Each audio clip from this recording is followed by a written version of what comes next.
In a world where we are bombarded with productivity hacks, time management tools, and scary statistics like we now have less attention span than a goldfish, it is nice to go back to the basics, to a simpler time, the 1980s. Stick with me as I explain the Pomodoro Technique and why learning designers should keep this simple idea in mind.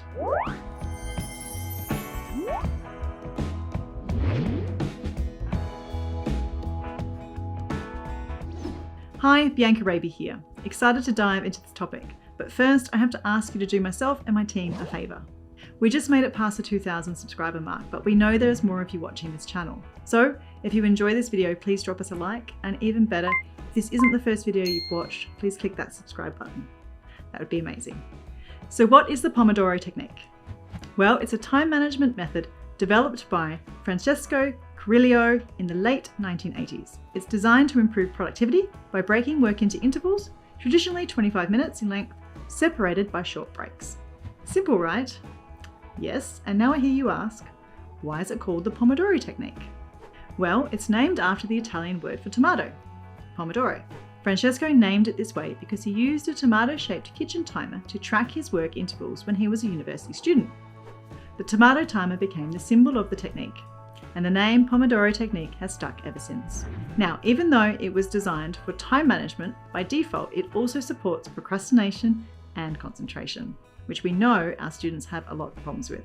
Two things that we all struggle with at times, especially when learning something new. The Pomodoro Technique can be a powerful tool to combat procrastination and support learners in maintaining concentration. How? Well, the technique breaks tasks into 25-minute intervals, making them seem less daunting. This reduces the mental barriers to starting, as 25 minutes is a manageable period to commit to.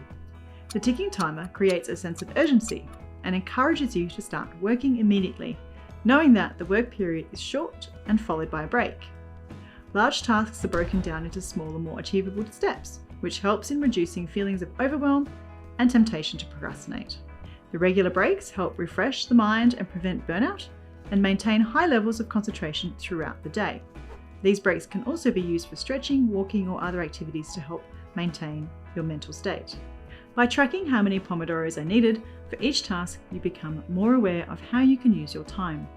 This helps in better planning and more realistic time management, which supports sustained concentration. Completing Pomodoros provides a sense of accomplishment, boosting motivation to continue. Each completed interval builds a sense of progress and achievement.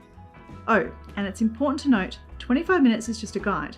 If 15 minutes works better for you, that can be your Pomodoro.